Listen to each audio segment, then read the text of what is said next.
বিসমিল্লাহির রহমানির রহিম। আমি মরহুমা বেগম খালেদা জিয়ার বড় সন্তান তারেক রহমান। আমি আজকে এখানে উপস্থিত সকল ভাইয়েরা এবং বোনেরা যারা উপস্থিত আছেন,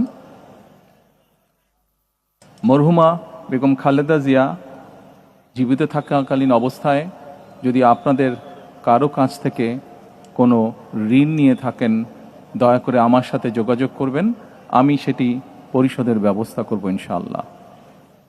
একই সাথে উনি জীবিত থাকাকালীন অবস্থায় ওনার কোনো ব্যবহারে, ওনার কোনো কথায় যদি কেউ আঘাত পেয়ে থাকেন, তাহলে মরহুমার পক্ষ থেকে আমি আপনাদের কাছে ক্ষমা প্রার্থী। দোয়া করবেন আল্লাহ তাআলা যাতে ওনাকে বেহেশত দান করেন। আসসালামু আলাইকুম।